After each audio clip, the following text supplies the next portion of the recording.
Mesdames, Messieurs, bonsoir et bienvenue sur Economia. Au menu de ce débat, le dinar. Nous nous demanderons avec un peu de provocation s'il faut encore lui faire confiance. Les glissements de valeur de notre monnaie nationale sont suffisamment inquiétants pour en parler aujourd'hui. Quid de sa convertibilité et de la nécessité ou non d'ouvrir des bureaux de change. Nous évoquerons par ailleurs le possible retour à l'endettement extérieur, car il en est déjà question. Est-il approprié de s'y engager dès maintenant et avec qui ? Pour engager notamment de gros investissements d'infrastructures qui viennent d'être annoncés. Des questions éminemment financières auxquelles deux spécialistes tenteront de nous donner un éclairage. Ces deux spécialistes sont Farid Bournani, vous êtes expert financier, diplômé de la Sorbonne, vous avez même un doctorat en ingénierie financière. Vous êtes consultant international pour toute opération d'ingénierie financière. On vous a vu d'ailleurs à l'œuvre, notamment sur le dossier de création de Société Générale Algérie, mais aussi sur la reconfiguration de l'actionnariat d'Orascom Télécom Algérie, devenu depuis Optimum Télécom Algérie. Kamel Benkoussa, c'est la première fois qu'on vous reçoit sur ce plateau, après des études financières, enfin chez moi en tout cas, après des études financières à Dauphine, Paris et HEC Montréal, vous devenez trader à Londres chez Goldenberg Haymeyer LLP, d'abord comme stagiaire, puis comme senior et enfin comme partenaire. Bravo, le fils d'ouvrier immigré en France que vous êtes aspire désormais à être président de la République, si toutefois la nouvelle constitution vous le permettra. Alors vous voulez toujours être président de la République ? C'est pas à 42 ans qu'on arrête une ambition.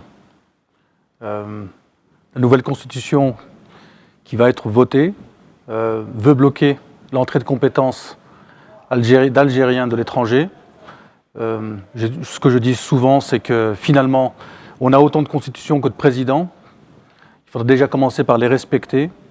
Je pense qu'aujourd'hui, l'Algérie est dans une situation compliquée, difficile, qui a besoin d'unir une majorité de ses concitoyens.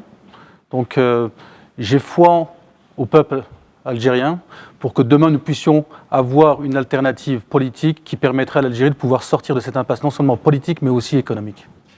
Pourquoi selon vous on veut restreindre la participation des Algériens d'ailleurs ?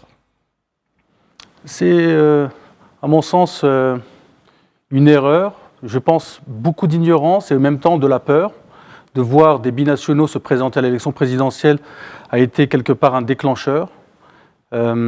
Mettre en avant l'impasse économique dans laquelle nous nous portons actuellement et la médiocrité de la gestion des affaires courantes de l'Algérie, je pense que c'est quelque chose qui effraie. Et quand ça effraie, on met en place des blocages. Donc c'est la façon dont je vois l'objectif qui est le leur de mettre en place cet article 51 afin de bloquer l'entrée de compétences. Mais ceci étant dit, 80% de l'équipe nationale de football est binationale. Vous avez l'appel à des consultants d'Algériens vivant à l'étranger pour certaines problématiques. On les écoute, mais pour autant, est-ce qu'on met en place leurs conseils ? Est-ce qu'ils sont utilisés dans leur vraie expertise ? Là est la question. Aujourd'hui, je pense honnêtement que cette question de binationalité est un faux problème pour nous détourner des vraies problématiques, celles qui concernent la majorité de nos concitoyens qui vivent aujourd'hui une difficulté qui est visible au jour le jour, à savoir des difficultés financières, de mieux vivre, de logement, de services à la santé. Et je pense qu'il est plus que jamais primordial, important de se focaliser sur ces problématiques et éviter toute polémique qui ferait l'on divise le peuple algérien. Ça a été fait dans le passé, l'ouest, est, nord, sud. Maintenant, c'est les Algériens de l'étranger qui sont visés. Je pense que nous devrions avoir assez d'intelligence pour balayer ces points de discorde et s'unir pour construire une nation, celle de demain. Cela dit, le texte devrait passer demain dimanche. Oui, mais peu importe. Ce que je vous ai dit dans un premier temps, c'est que les constitutions ne sont jamais respectées. Pensez-vous que demain, cette constitution qui n'a pas été présentée au peuple, le peuple ne s'est pas exprimé là-dessus, parce que je pense que s'il s'était exprimé, je peux vous assurer qu'il n'aurait jamais accepté que cet article 51 soit dans la liste des articles de la Constitution. Très bien. Alors, on va revenir donc au sujet primordial de ce débat, qui est le dinar. Alors, si vous permettez, juste pour exprimer une opinion sur le même sujet, c'est accepter l'idée d'avoir des Algériens de première zone et de deuxième zone. Que l'on ait des velléités politiques ou pas, mon cas, je n'en ai aucune, mais être algérien et ne pas disposer des mêmes droits que l'ensemble des Algériens est ségrégationniste. Mais certains vous diront aussi qu'avoir la binationalité est aussi un cas ségrégationniste dans la vie de tous les jours. C'est une chose qui est aussi à discuter. Ce sont les faits, les actions qui démontrent ou infirment ce que vous venez de dire. Très bien. Alors, le dinar. Aujourd'hui, le dinar, on assiste à un glissement qui est perceptible aujourd'hui, en même temps que s'opère une inflation à côté. Est-ce qu'il faut, Farid Bournani, est-ce qu'il faut s'en inquiéter? Est-ce que le glissement aujourd'hui du dinar est une chose qui doit inquiéter? Bon, le dinar algérien qui glisse est une certitude et qu'il continuera à glisser, c'est également une autre certitude. Il faut le voir comme la conséquence. Il faut donc revoir l'ensemble des politiques économiques entreprises depuis de nombreuses années. Certains diront depuis l'indépendance. Mais il est clair qu'on n'a jamais pris le taureau par les cornes. Je dirais que l'économie est le parent pauvre au service du politique. Faites le lien avec ce qu'on vient de dire sur les Algériens de première zone et deuxième zone. Jusque-là, on n'a eu que des Algériens de première zone. Regardons le résultat. Le résultat n'est pas probant. D'accord. Mais alors, vous êtes d'accord sur le constat? Le dinar est en train de glisser ou pas? Le dinar glisse, évidemment. Mais on peut aussi considérer que le dinar était surévalué. N'était pas à sa place. D'ailleurs, comment pouvez-vous juger de la valeur du dinar dès lors que nous ne sommes pas dans une économie ouverte et la valeur du dinar est décidée de façon administrative? Donc simplement, comment vous situez aujourd'hui la valeur du dinar à son prix réel? Regardons l'impact de la baisse des cours pétroliers sur nos ressources et le désastre que nous commençons à vivre. Nous ne l'avons pas encore vécu, pour être tout à fait juste. Mais en tout cas, il y a une vertu. Ça met à nu tous les artifices d'une économie normale. Nous n'étions pas dans une économie normale. Tout ça a été camouflé par une rente pétrolière. Cette rente pétrolière n'existe pas. Il y a encore des matelas de réserve de change ou de fonds de régulation des recettes dans le cas budgétaire. Bon, ces choses-là vont également disparaître. À ce moment-là, c'est inéluctable. Il faudra prendre les décisions normales, comme tous les pays ont eu à les prendre. Alors, mais les conséquences de la dévaluation du dinar, bien sûr, quand vous avez une économie totalement dépendante de l'importation, y compris pour se nourrir, le premier réflexe, c'est de diminuer aujourd'hui les importations pour essayer de maintenir le peu de matelas. Je dis bien le peu de matelas parce que les montants semblent importants, mais on voit à quelle vitesse on a vu à quelle vitesse les réserves montaient, et je vous signale qu'elles descendent beaucoup plus vite qu'elles ne montaient. Mais on résumait notre économie à des agrégats. Notre niveau de réserve de change, notre balance budgétaire, le niveau du fonds de régulation des recettes, et on se satisfaisait de ça. C'est un arbre qui cachait une forêt malade, et nous avons une forêt malade. Le citoyen algérien ressent déjà, mais il s'intéresse à la hausse des tarifs, mais peut-être il voit moins la baisse, le glissement du dinar. Il devrait lui aussi s'en inquiéter? Enfin, il devrait s'en inquiéter. Il s'en inquiète déjà, je pense. On est tous au fait qu'une grande partie de l'économie algérienne est subventionnée et que les subventions se sont accélérées suite au printemps arabe pour essayer d'éviter d'avoir des émeutes sociales ou des émeutes de la faim qui pourraient surgir un peu partout sur le territoire national. Aujourd'hui, le dinar, vous savez, pour être assez simpliste, le dinar, qu'est-ce que c'est qu'une monnaie? Une monnaie, c'est une confiance. C'est une confiance que vous donnez à votre banque centrale, vos institutions, qui vous permettent de comprendre est-ce que vous faites confiance aux institutions pour pouvoir gérer l'avenir de votre pays, de votre économie? Est-ce que vous leur faites confiance? Parce que finalement, ce n'est qu'un papier qui n'a que cette valeur, la valeur de la confiance que vous avez vis-à-vis de l'État, vis-à-vis des institutions. Alors, mettons de côté la qualité du papier en circulation aujourd'hui. Je parle des billets de 1000 dinars, de 200 dinars, 500 dinars qui sont détériorés, En fait, pour vous, la monnaie, c'est le meilleur indice de confiance de la relation gouvernant-gouverné. C'est l'un des indicateurs qui permet d'établir la confiance. Il y a d'autres indicateurs, mais en tout cas, la monnaie, le dinar aujourd'hui ne remplit pas du tout sa fonction. On est à la merci des différentes fluctuations, aussi bien au niveau international que les décisions fiscales qui sont décidées ici en Algérie avec des effets rétroactifs qui sont décidés du jour au lendemain. Alors quand vous êtes investisseur et quand vous voulez entrer dans un marché, vous avez besoin d'un certain niveau de visibilité. Vous avez besoin de savoir est-ce que la monnaie a sa vraie valeur, est-ce qu'elle est solide, pas solide, est-ce que les décisions politiques ou économiques qui ont été prises sont les bonnes décisions, est-ce que la fiscalité est assez transparente sur 5, 6, 7, 8, 10 années. Est-ce qu'il n'y aura pas demain un effet de rétroactivité qui fait que les avantages que vous avez obtenus hier, on vous les fasse payer demain?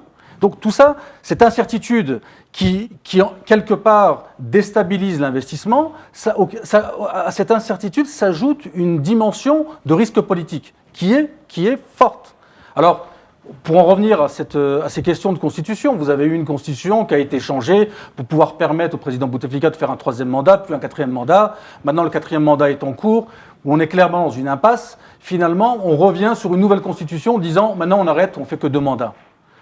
Attendez, on ne peut pas quand même s'amuser avec des règles, des documents réglementaires de ce niveau et montrer à la face du monde que finalement l'Algérie, c'est le fait du roi, c'est le fait du prince qui décide ce qu'il veut. Ça ne fonctionne pas comme ça. Le dinar aujourd'hui, comme M. Bonani a dit, est peut-être encore toujours surévalué. Les conséquences se sentiront nécessairement dans la poche des Algériens. Alors, moi, mon interrogation, je pensais que suite à l'évolution des prix après, à partir de janvier, il y allait avoir plus de revendications sociales en Algérie et j'étais plus ou moins surpris de voir que ce n'était pas le cas. Quelques-unes, mais ça ne s'est pas répandu sur le territoire national. Est-ce qu'aujourd'hui, ça c'est un grand point d'interrogation que j'ai, est-ce qu'aujourd'hui le profil de consommation de l'Algérien a complètement changé ? Dans les années 80, lorsque le prix de la pomme de terre montait, vous aviez, ou du blé, ou du maïs, enfin, ou de la semoule montait, vous aviez des familles qui sortaient, qui se plaignaient du coût de la vie. Aujourd'hui, on se rend compte que finalement, même si ces produits-là montent en prix, l'Algérien a quelque part une certaine marge d'acceptation de cette évolution du prix. Est-ce que demain, ce n'est pas plutôt le prix du portable, du téléphone portable ou de la carte téléphonique ou peut-être de la plaquette téléphonique qui fera plus mal aux Algériens? Et c'est là ma grande interrogation. Avons-nous changé de mode de consommation? Est-ce que le citoyen lambda algérien pourrait être plus sensible à d'autres problématiques, à savoir... Au téléphone portable qu'au pain. Au pain, à la voiture ou d'autres. Mais c'est intéressant, c'est qu'il y a, oui, il y a eu une évolution. Il y a eu quand même une évolution du bien-être algérien qui est quelque part artificielle parce que subventionnée. Mais le tout est de mesurer maintenant quelle est la marge de manœuvre. Qui est quelque part artificielle parce que subventionnée. Dès lors où nos revenus d'hydrocarbures ont commencé à baisser et que finalement ces plans de subvention ne sont plus tenables, quelle sera la réaction des Algériens face à ça? Ça, c'est le gros point d'interrogation. Alors, est-ce qu'il y a encore une marge pour le citoyen algérien où on est déjà dans une situation plutôt tragique compte tenu du glissement du dinar et du taux d'inflation? D'abord, il faut savoir quel est le... On a dit tout à l'heure que le taux du dinar était administré. Donc, c'est-à-dire qu'il y a un certain nombre de personnes qui décident de la valeur de ce dinar. Il faut donc comprendre pourquoi est-ce qu'ils ont... C'est la Banque d'Algérie pour l'essentiel. La Banque d'Algérie, puisque c'est d'elle dont il s'agit. Vous avez des amis là-bas, c'est pour ça que vous ne le citez pas. Je connais correctement la Banque d'Algérie. Sa première préoccupation, c'est face à la baisse des recettes pétrolières et donc des recettes budgétaires, puisqu'une partie des recettes pétrolières font les recettes budgétaires en dinars, qui est le budget de l'État. Son premier réflexe, et on sait par ailleurs que le déficit budgétaire algérien a atteint des sommets. Je crois que nous avons le 3e ou le 4e déficit budgétaire au monde rapporté au PIB. Nous avons aujourd'hui le Venezuela, l'Irak, l'Arabie Saoudite, et nous sommes parmi ces champions. C'est un peu d'ironie, mais les choses ne sont pas roses. Donc, le premier réflexe de la Banque d'Algérie, c'est de de laisser glisser. Laisser glisser, c'est accroître des recettes budgétaires en dinars avec une quantité en dollars qui est la même. Donc il n'y a que le glissement du dinar qui permet de... Et tout ça parce qu'on... Et tout ça sans le dire, hein. On ne communique pas là-dessus. C'est pour ça que nous sommes là normalement pour essayer de décrypter les enjeux. Tout ça parce que nous sommes aujourd'hui incapables de toucher aux dépenses budgétaires. Les dépenses budgétaires, qu'elles soient de fonctionnement ou d'investissement, et quand nous serons amenés à y toucher, on ne touchera certainement pas au fonctionnement, mais on touchera à ce qui est encore plus pénalisant, c'est les dépenses budgétaires d'investissement. Donc, cette dévaluation du dinar ne vient pas d'ailleurs, elle vient de chez nous. C'est une décision. De la même façon, décider de limiter les importations, c'est un réflexe, mais c'est un réflexe qui a également un coût en termes budgétaires. Derrière toute importation, il y a de la TVA, il y a des droits de douane, et je ne suis pas sûr que les industries naissantes qui visent à créer des produits de substitution auront un impact sur les recettes budgétaires aussi important que ce qu'avaient les importations. Donc, on fait des actions saupoudrées, sans concertation les unes. Ce que vous appelez le rafistolage, mais plus généralement, est-ce que vous connaissez le ministère de l'économie en Algérie? Vous connaissez le ministère des Finances, le ministère du Commerce, des Mines, de l'Industrie, mais l'économie. Ailleurs, on parle d'un ministère de l'économie, à l'intérieur duquel il y a de la finance. Certains appellent au regroupement de tous ces ministères derrière. Mais nous, on ne l'a jamais fait parce que l'économie est véritablement le parent pauvre. Pour nous, l'économie, ce ne sont que des lubies d'économistes, des intellos qui ne servent à rien, mais si nous avons de l'argent, on peut s'en passer. C'est ce que l'on a fait jusque-là. Et qu'est-ce que vous recommandez alors? Déjà, de prendre conscience de ceci, donc de tout mettre sur la table en disant « Ok, on fait un aveu d'échec, maintenant on recommence ». Il faut faire un aveu d'échec et on recommence. D'accord, et l'aveu n'est toujours pas là, l'aveu d'échec. Alors là, vous faites allusion à un aveu d'échec politique. Oui, un aveu d'échec politique ou de gestion économique d'un pays. Bien sûr. Alors, est-ce qu'on va longtemps gérer le dinar de cette manière? Est-ce qu'on pourra le faire longtemps, alors même que les recettes du pays continuent de s'amoindrir? Ce qu'a dit M. Bournani est intéressant. Il parle du projet de ralentissement des importations. Aujourd'hui, on est en train de préparer les Algériens, notamment en plébiscitant un certain Ahmed Yahya, à se préparer à des plans d'austérité. Ok? Moi, j'ai connu pendant la crise des subprimes et la crise de la dette souveraine, j'étais sur les marchés à cette époque-là, j'ai connu l'impact des économies, à savoir la Grèce, l'Espagne, le Portugal, les États-Unis et l'Europe, ce qui s'est passé. C'est un faux problème ici en Algérie. On est en train de nous préparer à mettre en place un projet d'austérité, de réduction en même temps d'importation, alors que l'option que l'Algérie devrait prendre, c'est un projet de production. Nous avons aujourd'hui des produits qui sont consommés en Algérie et dont la valeur de ces produits sont indexés à la valeur de travail étrangère. Donc, quelque part, vous êtes dépendant du français qui produit ce produit, ou de l'américain, ou du chinois qui produit ces produits. Donc, vous récupérez ces produits. Bon, l'importateur doit faire sa marge. Il y a les frais de transport, il y a les blocages au niveau portuaire. Vous avez des ports qui sont beaucoup trop petits pour le commerce international. Et à titre d'exemple, la moyenne des tankers au niveau mondial, c'est 500 000 tonnes. Les ports algériens peuvent prendre des tankers de 50 000 tonnes maximum, ce qui multiplie. Alors, qu'est-ce qu'ils font? Ils déchargent à Tanger ou à Marseille. Donc, il y a le temps en plus qui s'ajoute, en coût qui s'ajoute. Donc, vous avez le coût de fret qui est 5 fois plus élevé ici en Algérie que dans d'autres pays. Donc, vous avez des coûts supplémentaires auxquels il s'ajoute. Le grossiste qui récupère cette marchandise prend sa marge, finalement, qui paye l'Algérien. D'accord. Et donnez-moi la corrélation maintenant avec le dinar. Et la corrélation avec le dinar, c'est que lorsque vous avez une monnaie finalement, une économie qui est totalement asphyxiée par ses importations, et que le pays a du mal à lancer clairement un processus de production locale, vous ne pourrez pas avoir une monnaie forte. Vous ne pourrez pas, la Banque d'Algérie ne pourra pas tenir longtemps son processus de nettoyage, à savoir d'aspiration des excédents d'exportation d'hydrocarbures pour pouvoir éviter qu'il y ait trop de monnaie qui circule dans le pays. Donc le dinar sera influencé aussi longtemps que l'Algérie restera un pays importateur. D'accord.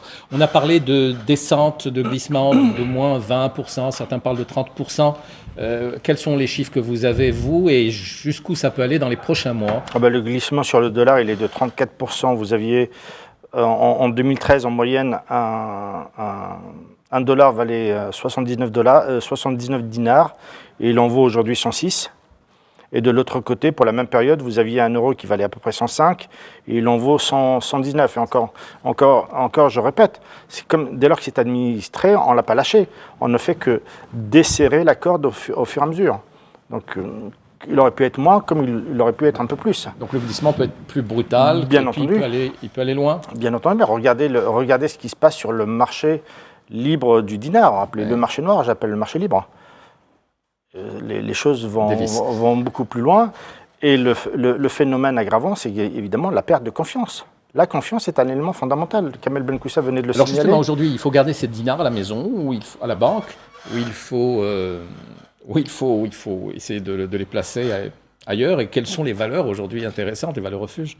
Cette question m'importe moins que le constat qu'on peut voir lié à la dévaluation du dinar. Dévaluation du dinar veut dire quoi? Veut dire de l'inflation, qu'elle soit importée, mais il n'y a pas que de l'inflation importée, il y a également de l'inflation locale. Les recettes, s'il doit y avoir des recettes, se remettre au travail, produire localement avec de la valeur ajoutée algérienne. Pas produire localement avec 2% de valeur ajoutée, c'est-à-dire que vous faites rentrer le tout en pièces détachées, puis vous remontez. Et souvent, vous arrivez même à des coûts de revient supérieurs à ce que vous aviez l'habitude de payer, mais vous paierez toujours autant. Et je ne suis pas favorable à ça. Je suis plutôt favorable à des projets moins symboliques. Mais ce dont vous parlez, ce processus de production et ce dont parlait M. Benkoussa va prendre du temps. Et non seulement il va prendre du temps, mais regardez, il faut produire localement pour que la partie de devise ait une incidence moindre, que le dinar glisse par rapport à l'euro. Si vous produisez localement, si je produis des tomates, il n'y aura pas de différence pour vous. Par contre, il y a l'autre danger, c'est que le producteur de tomates qui paye de l'eau au coût algérien, de l'énergie au coût algérien, et avec des circuits de distribution extrêmement courts qui vont du verger à la route, lui-même se disent, dès lors que le dinar glisse, je réaménage mes marges, je remonte. Et je vais vous citer un exemple. Il est paradoxal que se nourrir à Alger coûte au moins aussi cher qu'en Europe, voire même plus cher. Je prends un exemple symbolique. Le poulet en Europe, la cuisse de poulet, coûte 1,39 €, soit à peu près 160 dinars. Au marché ce matin, cette même cuisse de poulet coûtait 500 dinars. C'est-à-dire que... Attendez, c'est pas la cuisse qui coûte 500 dinars, c'est le poulet tout entier qui coûte. Non, je prends cet exemple précis, mais vous pouvez considérer que le poulet à Alger coûte beaucoup plus cher que le poulet en valeur absolue. C'est une certitude pour vous. Bien entendu, c'est une certitude. Le poulet en Algérie coûte plus cher que C'est-à-dire qu'il va falloir remonter la filière en disant... Donc il y a un problème de spéculation là. Il y a un problème de spéculation, il y a un problème d'organisation, et j'invite le ministère du Commerce et de l'Agriculture à regarder chez eux en détail. Il n'y a pas de raison qu'en Algérie, on s'alimente à des coûts, donc la part du revenu consacré à l'alimentation soit supérieure à celle d'un Européen par rapport à ces mêmes produits. Monsieur Kamel Benkoussa, est-ce que la convertibilité du dinar aujourd'hui pourrait être une solution ou elle serait au contraire très malvenue? Alors beaucoup de personnes aujourd'hui plébiscitent l'idée de la convertibilité du dinar. C'est quelque part une bonne chose, dans le sens où ça amènerait plus de transparence. Donc permettrait quelque part d'éviter que des canaux sous-marins ou cachés puissent faire sortir de l'argent et faire sortir de la richesse. en soi, l'idée est bonne. Maintenant, la question est de savoir quand faire cette convertibilité du dinar. Si c'est pour la faire aujourd'hui, moi, mon opinion, c'est qu'il est trop tôt pour la faire. Enfin, nous ne sommes pas aujourd'hui prêts pour pouvoir la faire. Pas trop tôt parce qu'il n'est jamais trop tôt. Si nous avions pris les bonnes positions, les bonnes décisions, il y a ne serait-ce que 15 ans, je pense que l'économie algérienne aurait pu récupérer son retard par rapport aux autres économies, à savoir le Maroc ou la Tunisie ou même nos voisins européens. Aujourd'hui, nous sommes totalement à la merci de nos importations et de nos exportations en hydrocarbures. Bon, je sais qu'avec M. Bournani, nous avons des points de vue différents, mais je suis intimement convaincu que si demain vous faites une convertibilité totale du dinar, dans le cadre actuel, aussi bien dans cette problématique d'impasse politique, qui est pour moi primordiale, parce qu'on parle beaucoup d'économie, ok, vous voulez relancer l'économie en Algérie, vous avez des industriels qui sont capables de le faire, vous avez des gens qui ont une maîtrise de leur marché, qui savent comment créer de la valeur ajoutée. Donc la problématique n'est pas de savoir quoi produire, comment produire, on sait très bien comment faire ça. Donc c'est pas à ce niveau-là, ce sont tous les blocages politiques qui font qu'il n'y a pas d'expression libre de la création de richesses. Donc dans le cadre actuel de cette impasse politique, et là j'insiste dessus parce que je pense que c'est le plus important, au-delà même de la question économique. La question économique sera réglée dès lors où l'impasse politique sera réglée. Dès lors où nous sommes dans cette impasse politique, une convertibilité totale du dinar ferait que le dinar se dévaluerait d'un minimum de 30%. Et d'ailleurs, je me suis entretenu avec quelques amis fiscalistes récemment, il y a quelques jours, qui m'expliquaient, qui me démontraient dans leur travail qu'ils avaient fait, que finalement la baisse des réserves de change faisait que la Banque d'Algérie n'avait plus les leviers permettant de défendre sa monnaie et que là j'ai été assez surpris du pronostic, c'est que un dollar achètera 160 dinars dans les 12-18 prochains mois. Donc une convertibilité du dinar, oui, ça a du sens. Mais avec une économie forte. Avec une économie forte, avec une économie transparente. Et qui ne soit pas basée seulement sur des revenus mono-revenus que sont le pétrole peut-être. Alors vous ne seriez pas d'accord? Écoutez, depuis une vingtaine d'années, la question de la convertibilité du dinar revient. Et la réponse est toujours la même. Nous ne sommes pas prêts.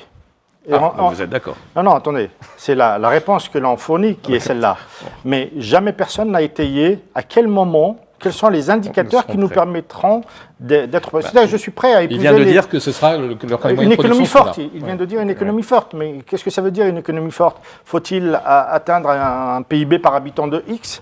Faut-il avoir telle ressource d'exportation? Votre regard. Faut-il que ces ressources d'exportation soient scindées sur 10 activités différentes?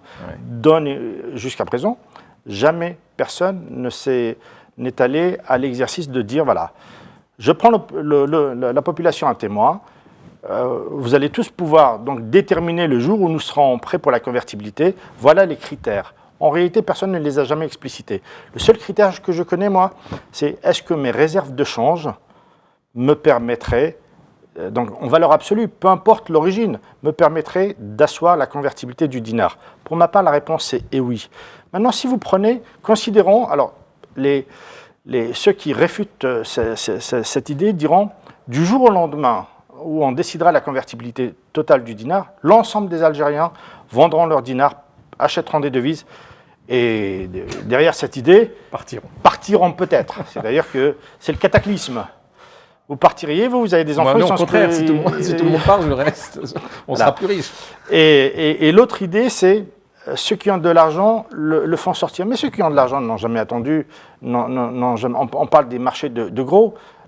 Nous, ici, on parle des citoyens. La majorité des Algériens, ce sont de simples citoyens. Une petite minorité ne le sont pas. Mais ceux-là, ils n'ont pas de problème. Ils ne vous demanderont d'ailleurs jamais la convertibilité du dinar.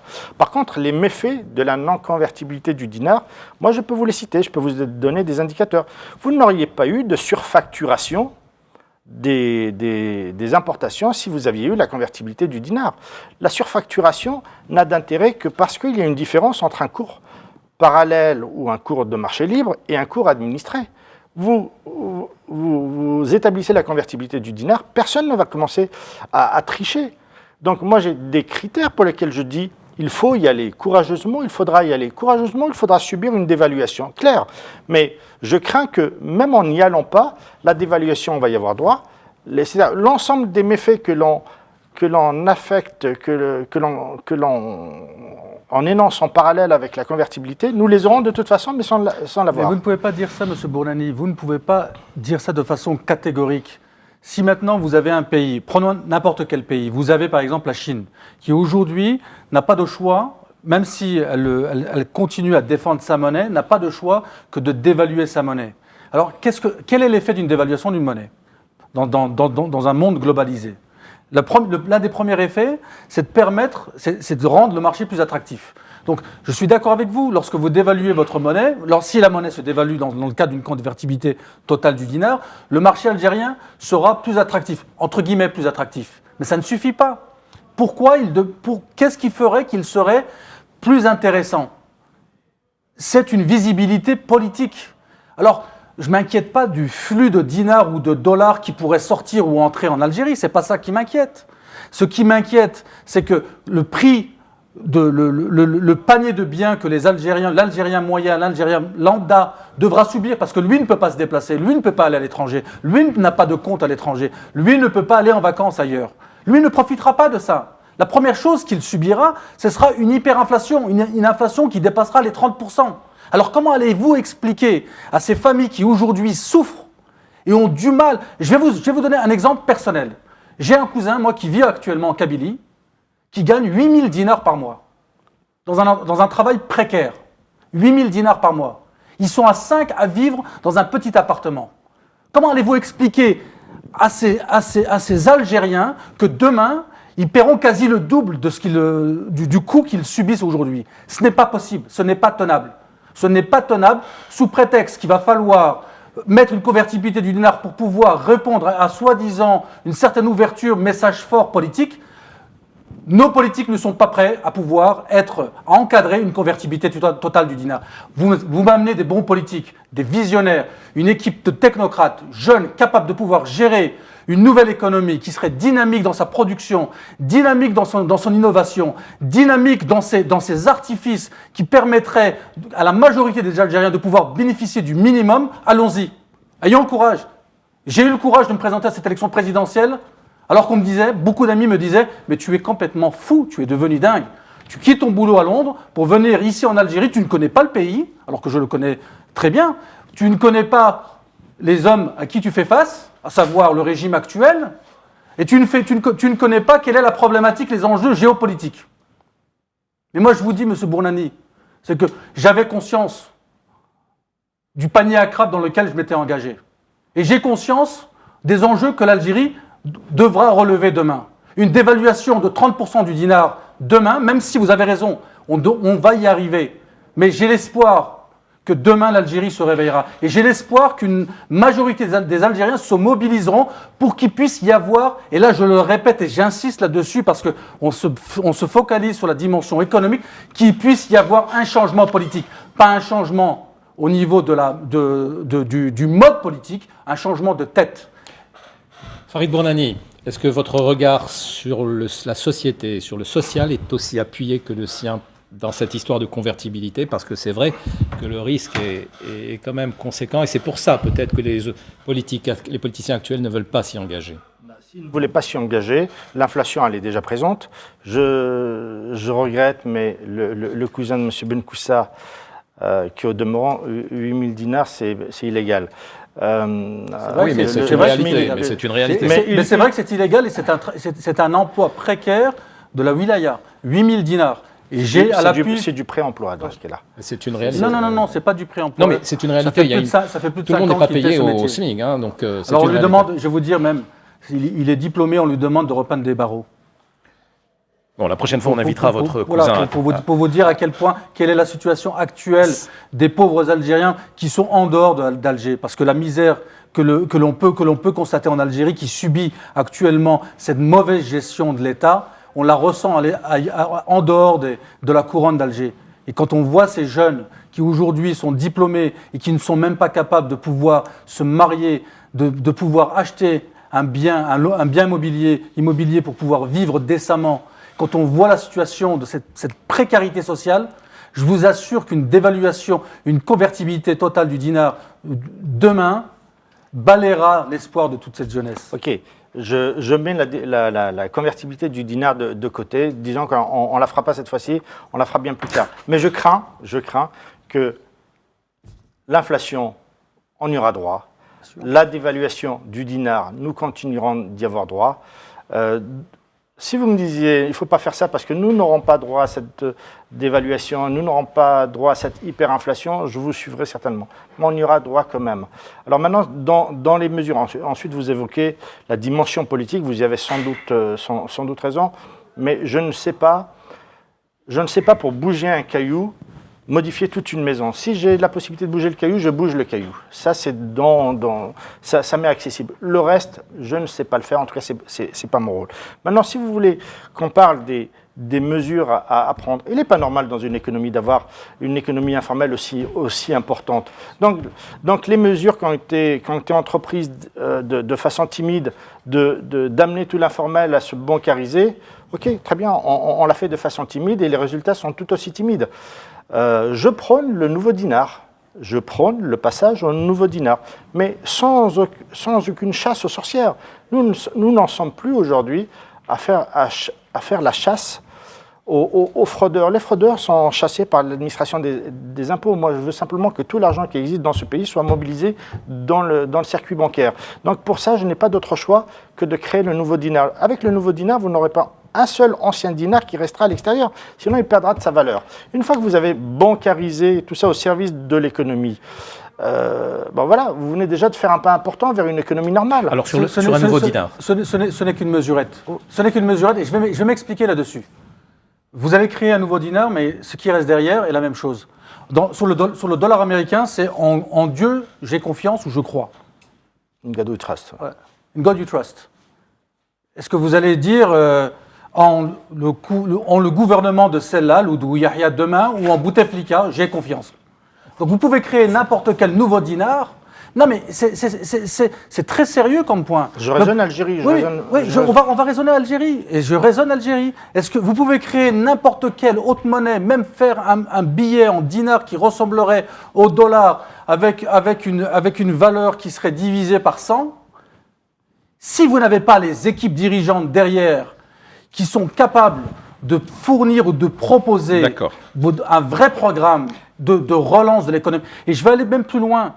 En 2007, notre fonds, le fonds dans lequel j'étais partenaire, nous avions vu, la crise des subprimes arriver. Et j'avais été invité à parler de la vision du marché, et pas mal de banques européennes disaient que mais non, le DAX, l'indice allemand qui tradait à cette époque-là aux environs de 7000, toucherait les 10 000, qu'il y aurait une expansion des économies européennes et américaines, que ça allait boomer, que c'était super. Nous, notre fonds, nous étions déjà positionnés sur cette bulle spéculative qui était au niveau immobilier, qui faisait que finalement, tout ça, depuis l'époque Clinton, si on revient à cela, et tout ça toujours encore pour des ambitions, dans le cadre d'ambitions politiques, ils avaient donc créé cette bulle où ils avaient imprimé de la monnaie pour créer cette... Quand la crise des subprimes est arrivée... Rapidement, je voudrais qu'on passe au second sujet. Oui, quand la crise des subprimes est arrivée, finalement, on s'est rendu compte que ces monnaies-là qui étaient créées, qui avaient leur valeur que sur des effets de levier, ne valaient plus rien. Donc, il y a eu une sortie, il y a eu une perte de confiance. Mon point est là, c'est que tant que vous n'avez pas des équipes dirigeantes à la hauteur avec un réel programme, votre monnaie ne vaudra Très bien, on a compris. Donc il faut un changement de vision et d'homme et une production qui se mette en marche. Elle se mettra en marche selon vous dès lors qu'il y aura eu un changement. Alors, moi je voudrais passer à un autre sujet qui est en question actuellement, c'est... Ah non, si. rapidement, je suis obligé d'indiquer ce que je veux vous dire là. Oui, mais très rapidement, il ne s'agit pas d'une lubie de changer la monnaie. La monnaie, changer la monnaie, c'est la seule action qui permettrait de se débarrasser de l'informel immédiatement. Resteront les narcotrafiquants de l'argent sale et de l'argent noir. Je fais la différence entre les deux. Ça, c'est une des choses. L'autre, Non, le problème de l'Algérie, c'est les exportateurs. Donc, ce n'est pas la peine de regarder du côté de ce qu'on pourrait limiter en termes d'importation. Il faut accroître de façon draconienne les exportations. Donc, il faut amener les entreprises qui ont des produits, entre guillemets, uniquement consommables localement pour le moment, il faut les amener à avoir des produits qui soient exportables. Et ça, c'est une nécessité. Et pour les encourager, dès lors que nous sommes dans une monnaie convertible, ils ont légitimement le droit de conserver leur devise. Aujourd'hui, on leur enlève tout l'intérêt de l'exportation. D'ailleurs, c'est pour ça que les gens n'exportent pas, c'est parce que le marché local, non seulement il paye beaucoup mieux, les marchés sur le marché local sont bien meilleurs, et puis le fruit de leurs exportations, ils ne l'ont pas. Sans la citer, il y a quand même des entreprises qui possèdent plus de 200 millions de dollars, mais qui ne peuvent rien en faire. Mais si vous mettez en place des mécanismes, oubliez, je vais en terminer là-dessus, oubliez cette notion de convertibilité totale du dinar. Si maintenant vous permettez à ces entreprises qui exportent et qui finalement qui ne sont pas, sur le fruit de leurs exportations ne sont pas imposées et qui peuvent garder ça en devise ici en Algérie, si vous leur permettez d'avoir accès à cet argent et de pouvoir l'investir à l'étranger, de façon fluide, ou même tout investissement étranger, des entreprises étrangères qui viennent en Algérie, qui investissent un certain montant, qui puissent récupérer facilement leurs dividendes. Pourquoi ? Parce que vous leur dites, nous on a confiance en notre économie, on a confiance sur le fait que notre économie peut croître, avoir une croissance à 2 chiffres. Donc les barrières administratives ou fiscales qui permettraient de vous bloquer, retenir votre argent ici en Algérie, nous faisons tout sauter. Demain, vous voulez retirer votre argent ? Vous pouvez les retirer. Si vous mettez en place ne serait-ce que ces mécanismes, cela serait suffisant pour attirer de l'investissement étranger. Alors, vous voulez faire une nouvelle monnaie ? Faisons d'abord une nouvelle république, une deuxième Très bien, république. Bon, allez. L'endettement extérieur, est-ce qu'il faut y aller ou pas ? Aujourd'hui, donc, il y a des projets d'infrastructure qu'on attend et qu'on aimerait voir venir, qui devaient d'ailleurs venir, mais bon, vu les cours du pétrole, les choses ont été remises en question et on pense déjà, on évoque la possibilité d'aller vers l'endettement international. Alors, il faudra bien y aller un jour ou l'autre, mais est-ce qu'il faut y aller maintenant, tout de suite ?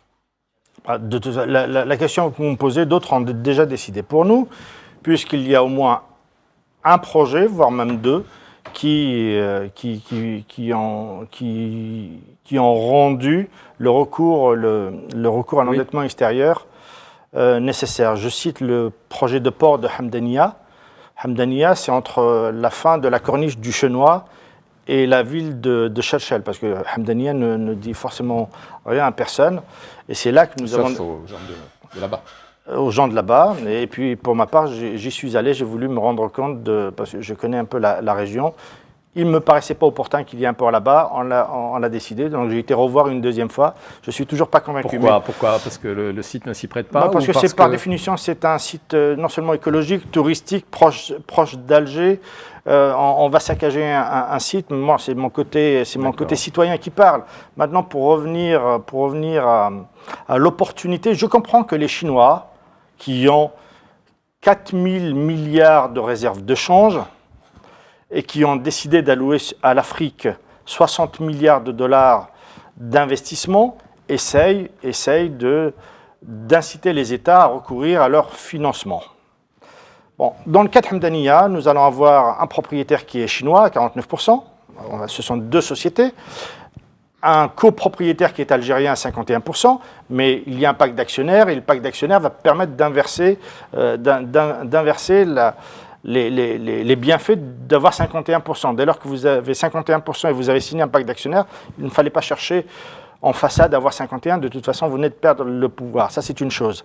Ça sera les actionnaires du côté algérien, ce seront un mix entre public et privé. Non, c'est uniquement public, Société nationale des ports de gestion portuaire. Gestionnaire chinois, prêteur chinois. Même lorsque j'ai besoin d'emprunter à titre personnel, je vais voir le prêteur, je négocie avec lui. Ensuite, je vais voir le réalisateur, je négocie avec lui. Je ne mets jamais les œufs dans le même panier. Jamais au grand jamais. Ici, nous avons tout alloué. Et puis, je considère pour ma part que l'Algérie est une île, parce que les frontières sud sont très loin, et nous n'avons qu'une seule frontière qui est nord vers la mer. Et les insulaires savent très bien quelle est la notion de souveraineté sur la question des ports. Alors, dans un sujet passé, on a beaucoup bataillé sur la notion de souveraineté dans les télécoms. Mais bon sang, si on ne parle pas de souveraineté sur la question des ports, on n'aura rien compris. Oui, mais selon vous, pourquoi le gouvernement s'est lancé dans cette direction avec un seul partenaire, chinois en l'occurrence? Alors, les Chinois sont d'excellents commerçants, ils font leur job. La question, c'est peut-être que nous sommes déficients de notre côté. Et puis, je vous rappelle un chiffre. On parle d'un montant de 3,4 milliards de dollars. Je ne sais pas apprécier, est-ce qu'un port, ça vaut ce prix-là? Mais par contre, je sais que lorsque nous avons décidé de nous désendetter, nous sommes passés de 30 milliards de dollars à 3 à peu près, il y a en tout cas une année, et d'un seul coup, on va s'endetter à hauteur de 3,4 milliards de dollars. On aurait pu faire, ça aurait pu être des hôpitaux, auquel cas j'aurais dit... On s'est endetté en dollars ou en yuan? Non, alors, ici nous parlons de dollars. Mais je reviendrai à votre question sur la partie yuan. Est-ce que c'est nécessaire aujourd'hui? Nous avons tergiversé depuis 20 ans sur ce nouveau port. On attend le moment où nous sommes dans une situation un peu plus fragilisée pour dire nous allons doubler la dette de l'Algérie sur un projet. Et à ce rythme-là, si on fait des tickets de 3 milliards de dollars en 3 milliards de dollars, imaginez ce que nous allons avoir dans 2 ou 3 ans. C'est-à-dire que tout ce que nous avons retardé en situation d'opulence, et je ne suis pas non plus favorable au financement par l'État tel que nous l'avons fait, l'autoroute Est-Ouest. Tout ça a généré des surcoûts. Et je considère que quand il y a des prêteurs, uniquement des prêteurs dans un projet, que ce soit sous forme de BOT ou de concession ou de project financing, lorsque vous faites cette table-là, vous la payez au prix de cette table-là et rien d'autre. Parce que les prêteurs, ce sont des garde-fous. Mais dans un cas de figure comme celui-là, il n'y a aucun garde-fou. Et je suis inquiet simplement par le risque de se retrouver avec une dette colossale. Donc, passe encore que je n'ai plus de réserve de change, mais ne plus avoir de réserve de change et être surendetté, c'est beaucoup plus difficile de... Alors, cette idée d'aller avec sur un partenariat chinois, notamment sur ce grand port ou peut-être pour d'autres projets d'envergure, est-ce que c'est la bonne méthode ou est-ce que comme lui, vous êtes dubitatif? Alors, j'aimerais d'abord dire ce qui m'interpelle dans ces effets d'annonce, c'est que sur les 15 dernières années, finalement, nous avons fait que de petits projets. Rien n'a réellement été fait. Plus de 800 milliards de dollars ont été injectés dans l'économie. Il y a quand même eu des routes. Des routes construites par d'autres qui tuent des gens quasi tous les jours. Lorsque vous allez à Béjaïa, vous avez des trous... Mais ça, ce n'est pas la faute de vos investissements. C'est la faute dans la réalisation et c'est la faute dans le project management qui a géré ça. L'État est responsable devant ses administrés. L'État a mal géré ses projets. La majorité des gros projets algériens ont été mal gérés. Donc pour en revenir sur l'endettement. Sur l'endettement, j'ai le cas de... Et il nous reste 2 minutes. J'ai le cas d'un industriel qui avait aussi un projet de port en Tanzanie, qui avait sollicité un financement chinois. L'estimation du projet d'un cabinet indépendant, c'était 50 millions de dollars. Les Chinois ont dit « Ok, on vous finance, mais on vous finance et on réalise à hauteur de 500 millions de dollars. » Donc 10 fois plus. Je ne sais pas si dans le cadre de ce port en Algérie, le ratio du coût a été multiplié. Aujourd'hui, avoir accès à de l'endettement, pourquoi pas? Pourquoi faire? Comment le faire? Est-ce que maintenant, dans les packs d'actionnaires, est-ce que le pouvoir est donné au pays qui nous fait le prêt? Il y a aujourd'hui beaucoup de choses à voir en amont, à savoir comment les projets sont structurés, qui les fait, comment on les fait. Si maintenant vous empruntez à 2% et vous avez un retour sur investissement de 25%, je vous dis, allez-y. Et comme M. Bournani l'a si bien dit, nous avons d'autres priorités, des hôpitaux, des écoles. Nous avons besoin de soigner nos parents, grands-parents, enfants, et nous avons besoin de former la nouvelle génération. Nous sommes en train aujourd'hui de finaliser une grande mosquée qui nous coûte plusieurs milliards de dollars, alors que nous n'avons aucun hôpital aujourd'hui qui permette de soigner décemment la majorité de nos Algériens. Parfait, c'est sur ce dernier mot, et je suis désolé, ça passe toujours très vite. Voilà, je voudrais vous remercier pour votre participation. Vous avez été particulièrement flamboyant. On n'est pas encore en période électorale, mais bon, ça y va déjà. Alors, je voudrais vous remercier infiniment de nous avoir encore une fois suivis. Je voudrais vous inviter à nous rejoindre sur notre page Facebook dont le nom s'affiche. Et je vous dis à la semaine prochaine, à samedi, pour un nouveau sujet.